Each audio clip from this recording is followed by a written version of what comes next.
जुलूम, जबरदस्ती, अन्याय, अत्याचार, मंदिरांची तोडफोड, स्त्रियांची, धनधान्यांची लूट थांबता थांबत नव्हती.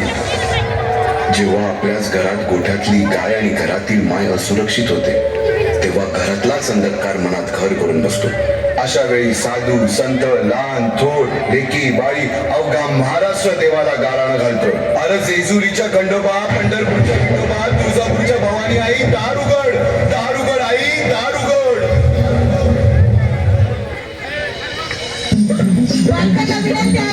आपली जागा सोडून नये. आपली 2-3 गाणी राहिलेत फक्त.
सरते शेवटी देवानं गाराणा. पंचके 1551 शुक्ल नाम संवत्सर, उत्तरायण शिशिर ऋतू, फाल्गुन वद्य तृतीयेला नवोदित असता कलियुगातील नरसिंहाचा, ग्रहमंडलातील सूर्याचा, नक्षत्रातील ध्रुवाचा, या सम छत्रपती शिवरायांचा शिवनेरीवर जन्म झाला.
बालवयापासूनच शिवबांना माँसाहेब जिजाऊंनी रामायण महाभारतासारख्या गोष्टी सांगायला सुरुवात केली, ज्यामधून धर्म अधर्म, सत्य असत्य, न्याय अन्याय यातील फरक शिवबांना समजू लागला.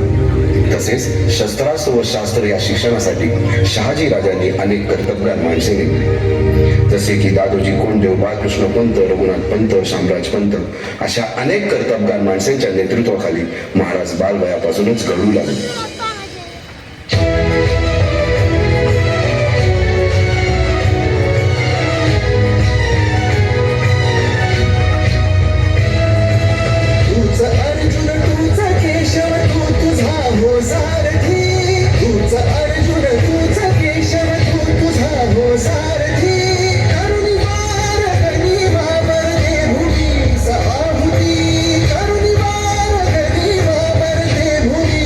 Oh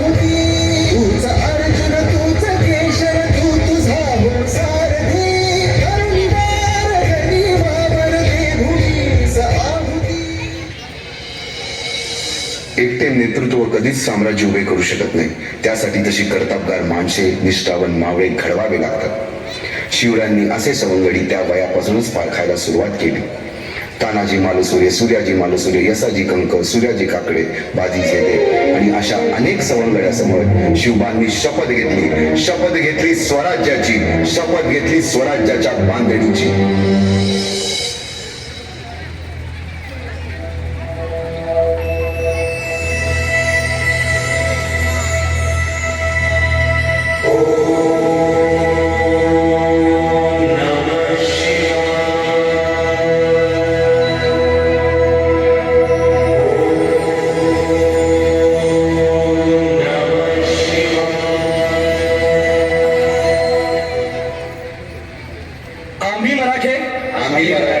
यवनांची पीडा नष्ट करण्यासाठी हिंदवी स्वराज्य स्थापन करीत आहोत. यवनांची पीडा नष्ट करण्यासाठी हिंदवी स्वराज्य स्थापन करीत आहोत.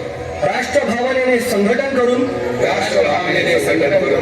देशावरील परकीयांचे आक्रमण नष्ट करीत आहोत. देशावरील परकीयांचे आक्रमण नष्ट करीत आहोत. स्वकीय व परकीय शत्रूंचे उच्चाटन करण्यासाठी उच्चाटन करण्यासाठी स्वराज्य स्थापन करीत आहोत. स्वराज्य स्थापन करीत आहोत. यात तू आम्हास यश द्यावे. यात तू आम्हास यश आहे.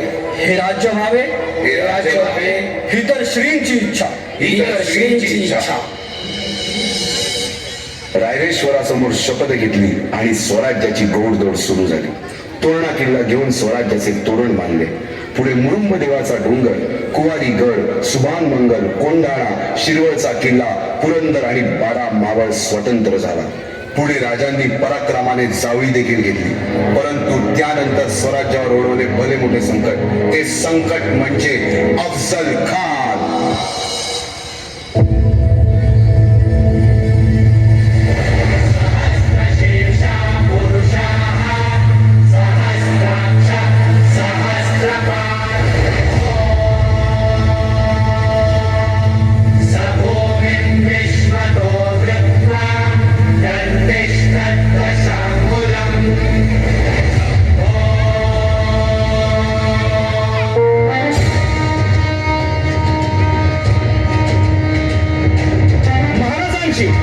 शिवाजी महाराजांची कीर्ती बेफाम होती. महाराजांची कीर्ती बेफाम, भोल्या भाल्यानं फुटला घाम. याला कोण घालील यस्सेने दरबारी कुस्ती बेगम. बडी बेगम म्हणजे अली आदिल शहाची आई बर का. नजरेत तिच्या अंगार दरबार झाला गपगार. कुणी घेईना पुढाकार, साऱ्यांनीच मानली हार. इतक्यात अचानक एक सरदार उठला, बोलला, हम लाएंगे शिवाजी को. आणि त्यानं विडा उचलला. नवतेचं अफजल खाने, नवतेचं अफजल खाने. जिथं जागतं जणू सैताने. कारण बोलणं छाती ठोकून शिवबाला टाकतो चिरडून.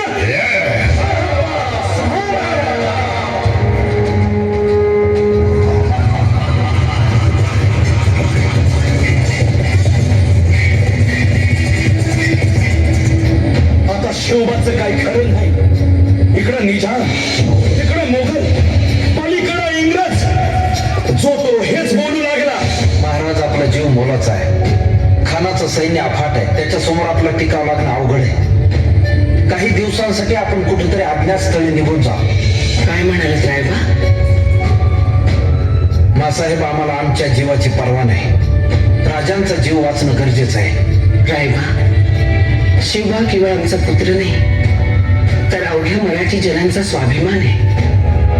या मातेने आपला पुत्र गमावला तरी बेहत्तर, परंतु धाडपणे पळून जाऊन या मराठी मुलखाचा स्वाभिमान गमावता कामा नये. अशा वाघिणीचा त्यो छावा. मासाहेब, आपला पुत्र आणि मराठी मुलखाचा स्वाभिमान विजय खेळा लावूनच परत अशा वाघिणीचा त्यो छावा. तथास्तु. गनिमाला कसा ठेचावा, डोक्यात नेहमी ठेवावा. भेटीचा धाडला सांगावा. त्याच्या भेटीसाठी महाराजांना एक शानदार शामियाना उभारला होता. आणि अशा शामियान्यात कान डौल तुले तारा, कान डौल तुले तारा. सय्यदांना त्याच्या संगतीला सय्यदांना त्याच्या संगतीला शिवबाच्या संगती महारा राजाला पाहून खान म्हणतो कसा आओ आओ शिवाजी आओ हमारे गले लग जाओ खानानं राजाला आलिंगन दिलं आणि दगा केला अभिमान मान्याला कटरीचा वाद चर्चा खर आवाज झाला चिलखत होतय अंगाला खानाचा वाद फुका गेला खान गडबडला इतक्यात महाराज झाला पोटामध्ये पिचवट केला वाघेनं खातचा मारा केला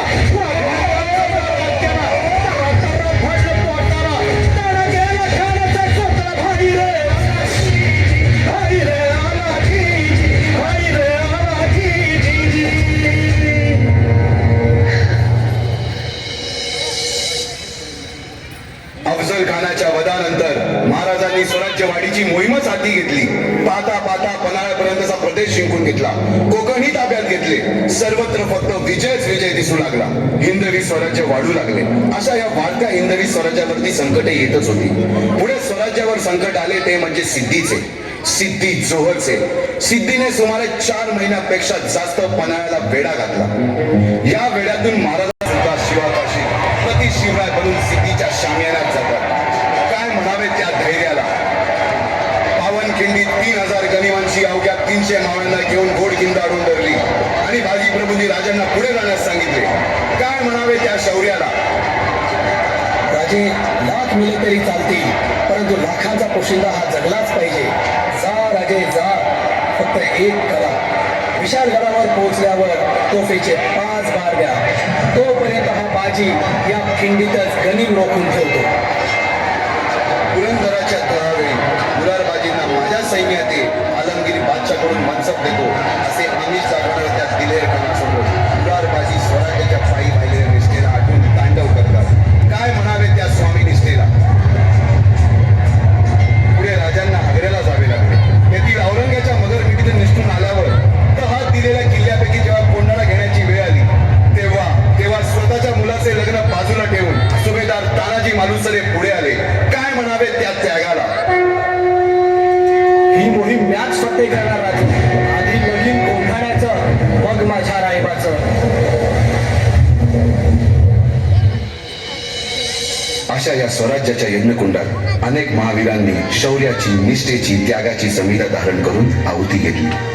अशा कित्येक महावीरांनी पराक्रमाची पराकाष्ठा करत स्वराज्याचे एक एक दगड, चिऱ्या, पायऱ्या बसवल्या, घडवल्या.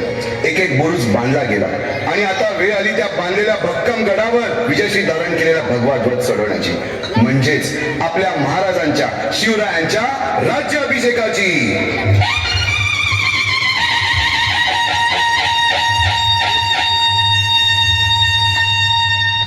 350 वर्षाच्या काळरात्रीनंतर अरुणोदय झाला.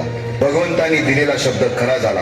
हिंदवी स्वराज्य स्थापन करणारा, यवनांची पीडा नष्ट करणारा जाणता राजा राज्याभिषेकासाठी सज्ज झाला.